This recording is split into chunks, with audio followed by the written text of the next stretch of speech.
Saeed Bilani is the president of the Institute for Middle East Peace. He joins me now from Beirut. Good to have you on with us. The World Bank caused the financial crisis in Lebanon the Great Denial and Deliberate Depression. How has the country's political establishment been able to get away with essentially orchestrating the collapse of the economy? Well, thank you for having me. Listen, today the Lebanese people are dying a slow death.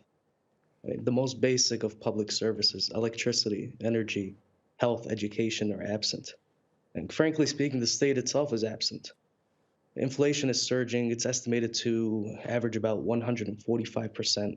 Lebanon now ranks third globally after Venezuela and Sudan. Frankly, the crisis plaguing Lebanon is one of a kind. It hasn't happened anywhere in the world. The country is bankrupt. The GDP has plummeted from 55 billion in 2018 to 20.5 billion in 2021 in just 2 years. It's just one of the sharpest decreases in the world. The unemployment rate, officially estimated at about 11% 2 years ago, has now risen to comprise about 40% of the workforce. People are leaving the country in droves if they have that chance. The situation on the ground is just devastating. It certainly is, and the World Bank says Lebanon's ruling class is still abusing its position. Do you believe Lebanon will be able to bring about the much-needed reforms for a recovery?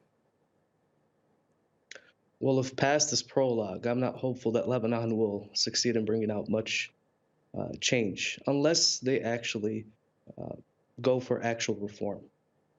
2 years ago, and there was a Cedar conference where Prime Minister Saad Hariri was able to acquire billions of dollars. I believe it was 10 or 11 billion dollars, so long as Lebanon enacts reforms.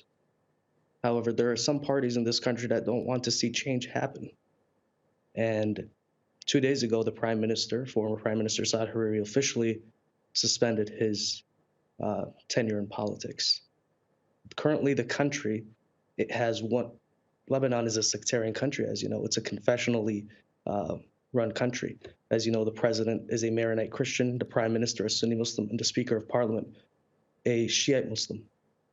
With Saad Hariri, the leading Sunni leader, simply leaving the country, now the Sunnis do not have a leader, and therefore not much is known. There's so much uncertainty. Whether there will be even elections, which are supposed to be in March, perhaps postponed to May, whether they will happen is simply unknown. Not much is known. There's a lot of uncertainty on the ground. Economic crisis has plagued the country like no other place.